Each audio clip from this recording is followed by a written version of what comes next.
Bem, nessa aula nós vamos ver um pouquinho sobre a relação entre Jesus e a pessoa do Espírito Santo. Entenda comigo, Jesus, ele é o cumprimento das profecias do Antigo Testamento a respeito da manifestação do Espírito Santo. O próprio Jesus foi o homem singular do Espírito, ele foi o primeiro homem onde o Espírito pousou sobre Jesus. No dia do batismo, Jesus foi capacitado, Jesus foi chamado para ser filho de Deus, servo de Deus e habilitado com um dom, com um presente dado pelo próprio Deus, que era, claro, a pessoa do próprio Espírito. Nesse dia, o próprio Deus estava capacitando Jesus com um poder inerente às coisas que Jesus faria. Jesus também foi o homem devidamente habilitado pela primeira vez.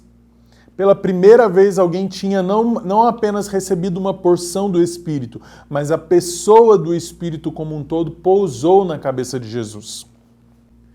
Não é de se admirar, gente, que aquilo tenha sido algo inédito. O próprio Jesus era o rei messiânico. Ele precisava receber sobre si o poder do Espírito para que todos os outros depois dele pudessem receber também.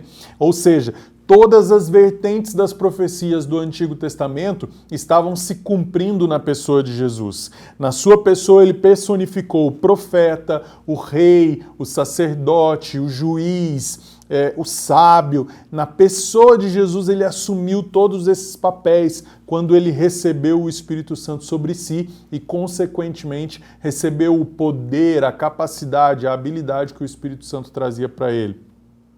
Os únicos que poderiam receber o Espírito até então eram essas pessoas especiais, lá no Antigo Testamento. O que Jesus estava fazendo era estabelecer um novo marco, estabelecer um novo momento, estabelecer um novo jeito do Espírito Santo se manifestar.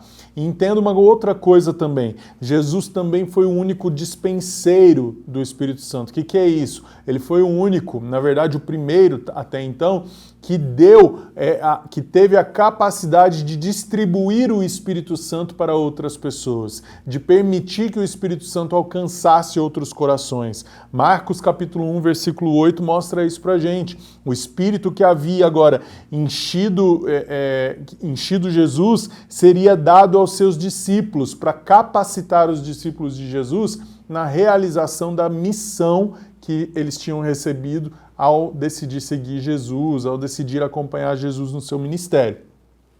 Então, a missão que Jesus recebera do Pai agora seria dada aos 12, para que os 12 também fossem cheios do Espírito e realizassem ou cumprissem, continuassem com o cumprimento daquela missão.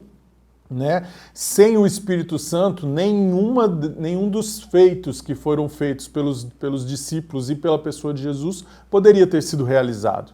Nada do que foi feito durante os 3 anos do ministério de Jesus poderia ter sido feito se não fosse a pessoa do Espírito Santo.